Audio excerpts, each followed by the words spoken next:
돈을 싫어하는 사람은 없을 것입니다. 풍요를 싫어하는 사람도 없을 것입니다. 그런데 간혹 돈 좋아하십니까? 물어보면 그 질문에 기쁨으로 대답하지 못하는 사람들도 있는 것을 봅니다. 왜냐하면 돈에 대한 부정적인 이미지가 있기 때문에 그렇죠. 저 사람은 돈을 좋아해 그러면 그 부정적인 말이죠. 부정적인 평가잖아요. 아무개는 돈을 좋아해 그러면 긍정적 이미지는 아니죠. 부정적인 이미지죠. 그러니까 오늘날 풍요라든가 부가 부정적인 이미지로 많이 이제 굳혀져 있는 경향이 있죠. 부자라든가 돈이라든가 이런 걸 좀 부정적으로 많이 표현합니다. 영화라든가 드라마 같은 것을 보면 부자들은 나쁜 편으로 많이 나오죠. 그리고 가난한 사람들이 선한 쪽으로 굉장히 많이 나옵니다. 근데 항상 그런 건 아니잖아요, 여러분. 솔직하게 부자도 선한 사람이 엄청 많이 있고요. 착한 일 하는 사람도 많고 부자가 뭐 다 나쁜 일 하는 건 아니잖아요. 그러나 가난한 자들도 욕심 많고 악한 사람이 많죠. 부자나 가난한 자나 사람이란 그 근본이 다 같은 것이지 부자라고 악하고 가난한 자라고 선하고 절대 그렇지가 않죠. 그런데 우리는 그런 이미지를 많이 갖죠. 부자는 악하고 가난한 자는 선하다, 이런 이미지를 갖죠. 그러다 보니까 우리들에게도 그런 부나 돈이나 이런 데 대한 부정적인 이미지가 있어요. 그러면서 한편으로는 또 부자 되기를 원하죠. 부자 되기를 원하십니까? 그러면 다 부자 되고 싶죠. 그 중에 이제 어떤 분들은 그렇게 이야기하시는 분들도 있어요. 나 부자는 아니고 적당히만 살면 좋겠습니다. 이렇게 표현하는 분들도 있긴 하지만 사람은 다 풍요로워지기를 원하죠. 근데 영적인 것도 그렇고 물질적인 것도 그렇고 자기가 원하는 것이, 자기가 좋아하는 것이 자기에게 오게 되어 있습니다. 꽃을 좋아하는 사람은 자기 주변에 항상 꽃이 있습니다. 그렇잖아요. 그러니까 자기가 좋아하는 것을 자기 곁에 두죠. 또 돌을 좋아하는 사람은 집에 가보면 수석이 그냥 돌이 집에 막 있죠. 자기가 좋아하는 것이 자기에게 오게 되어 있습니다. 사람도 그래요. 자기가 좋아하는 사람은 자기하고 자주 만나죠. 그리고 친하게 지납니다. 가까이 있습니다. 자기가 싫어하는 사람은 피차간에 멀어집니다. 좋아하는 것이 오게 되어 있습니다. 영적인 것도 그래요. 우리가 하나님을 좋아하면 자꾸 하나님의 은혜와 하나님의 영이 우리에게 찾아옵니다. 그런데 세상을 좋아하면 하나님은 점점 멀어지고 세상의 영이 우리에게 오게 되어 있죠. 내가 좋아하는 것이 내게 오게 되어 있는 거예요. 근데 부유해지기를 원하면서 부에 대한 이미지를 부정적으로 가지면 이게 서로 모순되는 겁니다. 한편으로는 부유해지기를 원하면서 한편으로는 부를 싫어하고 부자가 된 사람들을 비난하고 비판하고 부는 나쁜 것, 부는 악이야 이렇게 생각하고 한편으로는 부유해지기를 원하고 이게 서로 모순되잖아요. 이게 서로 맞지를 않는 겁니다. 돈이라는 것은 사실 중립적인 가치죠. 하나님이 세상을 창조하시고 천하 만물을 다 만드시고 마지막에 사람을 만드셨죠. 그리고 그 천하 만물을 다스릴 수 있는 권한을 사람에게 주셨습니다. 정복하고 다스려라. 그리고 경작하라 하고 그 천하 만물의 물질을 사람에게 맡겨주셨죠. 그 물질을 대신하여 우리가 소유하는 것이 돈이라는 거죠. 그렇잖아요. 물질을 우리가 들고 다닐 수가 없으니까 그 물질을 대신해서 화폐라는 것을 만들어 놓은 거잖아요. 화폐라는 것은 이 천하 만물을 의미하는 겁니다. 물건을 의미하는 거예요. 그러니까 돈이라는, 그러니까 다시 말하면 돈이라는 것은 하나님께서 우리에게 주신 거죠. 천하 만물을 창조하시고 사람에게 주시고 정복하고 다스려라 그리고 경작하라 말씀하셨듯이 이것들은 하나님이 우리에게 주신 것입니다. 그거를 부정적으로 바라보면 안 되죠. 근데 이제 문제는 뭐냐면 만족함이 없다는 것이 사실 문제예요. 돈 자체는 중립적인 가치지만 그 돈을 사랑하는 사람의 마음에 만족이 없는 거죠. 오늘 10절에 이렇게 돼 있어요. 은을 사랑하는 자는 은으로 만족하지 못하고 풍요를 사랑하는 자는 소득으로 만족하지 아니하나니. 그래서 은을 사랑한다 할 때 이 은은 이제 돈을 말하는 겁니다. 당대에는 거의 돈을 은으로 많이 만들었기 때문에 은이다 그러면 이제 이 돈을 의미하는 거죠. 돈을 사랑하는 자는 돈으로 만족함이 없다 하는 거죠. 이 만족하는 마음이 굉장히 중요한 거예요. 하나님이 내게 주신 것에 대해서 만족하는 마음이 있으면 감사함의 삶을 살 수 있는데 만족이 없는 거죠. 그래서 저 정도 벌면 만족할 수 있을 것 같은데 그런데 만족을 안 하는 거죠. 그런 거 있잖아요. 100만 원 벌던 사람이 내가 200만 원만 벌면 내가 진짜 감사하며 살 수 있을 것 같아. 근데 200만 원 버는 자리에 가면 거기에 또 목마름이 또 있죠. 그러면 내가 300만 원만 벌면 진짜 내가 만족할 수 있을 것 같아 하고 또 300만 원 버는 자리에 가면 또 이제 아쉬움이 또 있죠. 그걸 계속해서 이렇게 가는 겁니다. 그걸 우리가 이제 신기루라고 그러잖아요. 저기 가면 물이 있을 것 같아. 저 물만 먹으면 될 것 같아. 가보면 없는 거죠. 그럼 또 저기에 있는 것 같죠. 그래서 계속 쫓아다니다가 그 사막에서 결국에는 물을 먹지 못하고 저기에 가면 물이 있을 것 같아. 저기에 물이 있을 것 같아. 쫓아가다가 결국 이제 죽는 거거든요. 그러니까 물질을 우리가 다스리지 못하고 물질에 의해서 다스림을 받게 되면 우리가 계속 쫓아가다가 결국에는 그렇게 인생을 마감하게 되는 거죠. 그래서 만족하지 못하는 거 이제 문제죠. 그 다음에 계속해서 이렇게 돼요.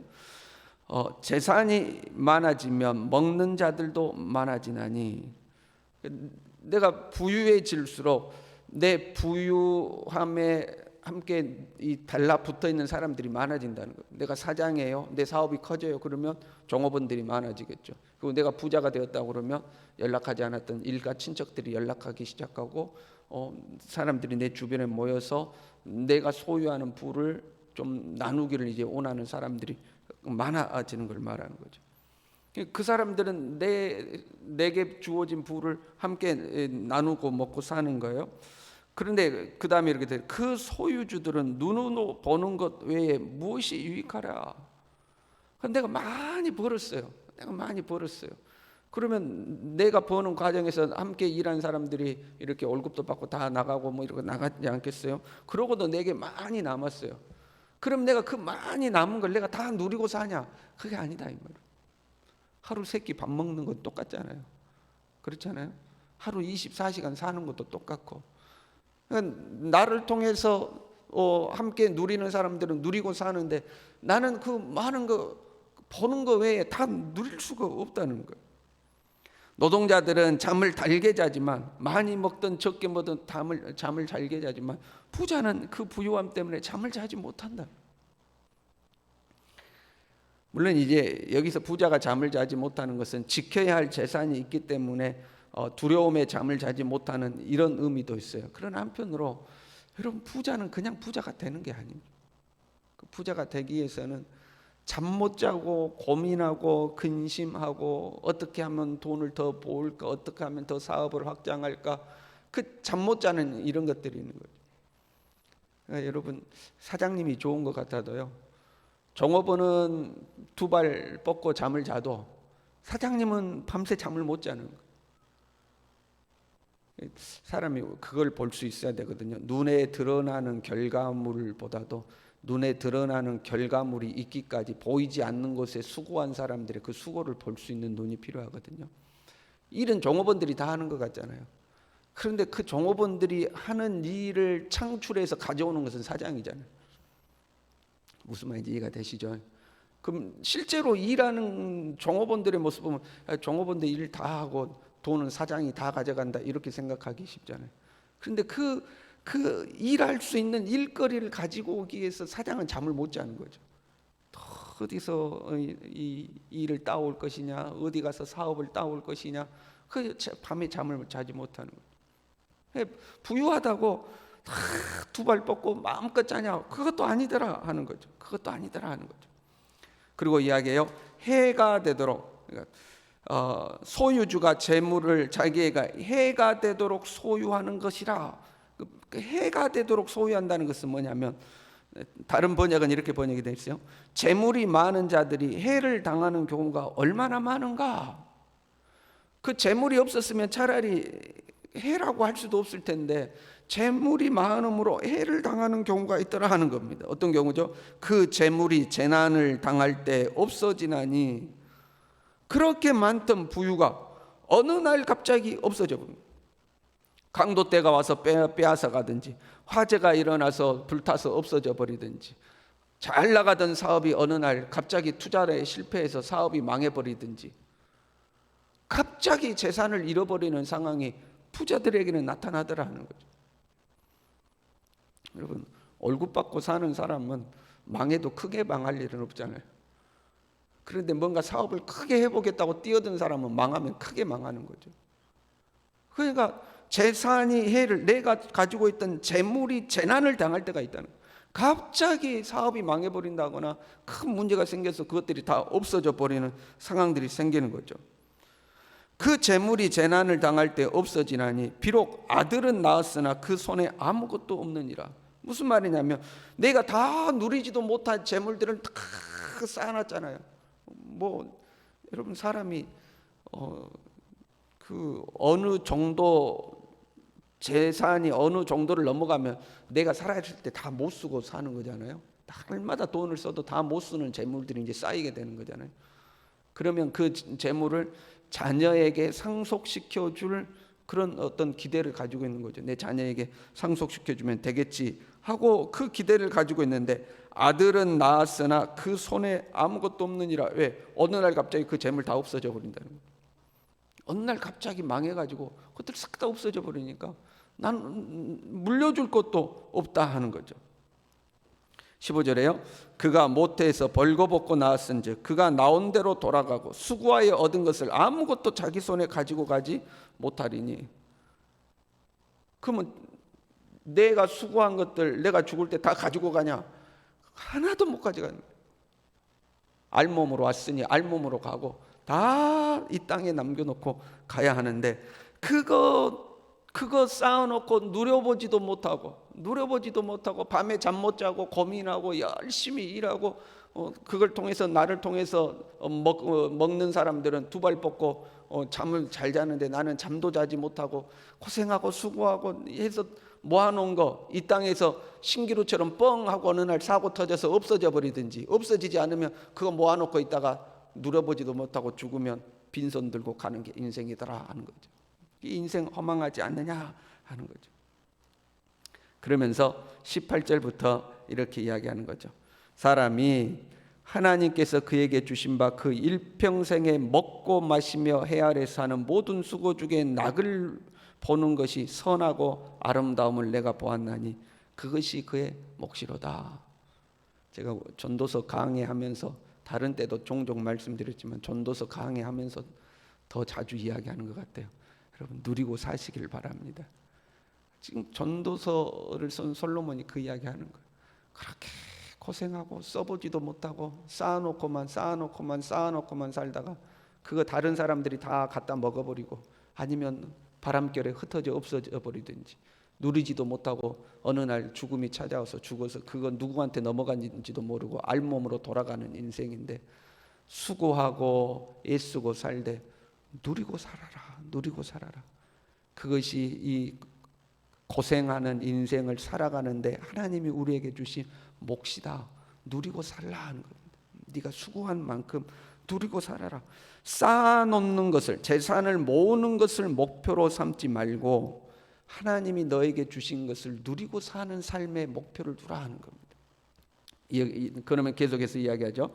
어떤 사람에게든지 하나님이 재물과 부요를 그에게 주사 능히 누리게 하시며 제 몫을 받아 수고함으로 즐거워하게 하신 것은 하나님의 선물이라. 수고를 안 하는 게 아니에요. 그냥 손 놓고 그냥 어영부영 사는 게 아니에요. 수고는 해요, 우리가. 그러나 수고함으로 즐거워하게 하신 것, 누리게 하신 것, 이것이 하나님의 선물이다 이렇게 되어 있습니다. 여러분, 이 선물을 누리고 사시기를 바랍니다. 좀 선물을 누리고 사시세요. 좀 먹고 싶은 거 있으면 좀 드시고. 그랬더니 또 혼자만 누리고, 그게 아니에요. 혼자만 누리는 게 아니죠. 또 경건의 영역에서 벗어나서 누리고, 그것도 아니죠. 전도서가 말하는 것은 하나님을 경외하는 것이 사람의 제일 본분이다 했으니 하나님을 경외하는 범위 안에서 주를 위해서 쓸 줄도 알고 이웃을 사랑하는 데 쓸 줄도 알고 자기 자신을 위해서도 쓸 줄도 알고 이 땅 짧은 인생 살아가는 동안 좀 내가 수고하고 사는 날 동안 누리고 살아라. 그게 하나님이 너에게 주신 복이다. 그럼 그래도 미래에 대한 대비를 해야 되지 않느냐. 20절에 이렇게 돼 있어요. 그는 자기의 생명의 날을 깊이 생각하지 아니하리니. 생명의 날이라는 것은 내가 살아가는 그 날 깊이 생각하고 고민하고 그러지 않는다는 거예요. 왜요? 하나님께 맡기는 거죠. 하나님을 의지하고 하나님께 맡기고 오늘 내가 수고하고 그 수고한 것에 대한 대가가 내게 주어지면 그것으로 함께 누릴 줄 알며 살아가는 것, 그것이 우리가 살아가는 동안 하나님이 주신 선물이다 하는 거죠. 여러분 이 선물을 누리며 살아갈 수 있기를 바랍니다. 기도하겠습니다.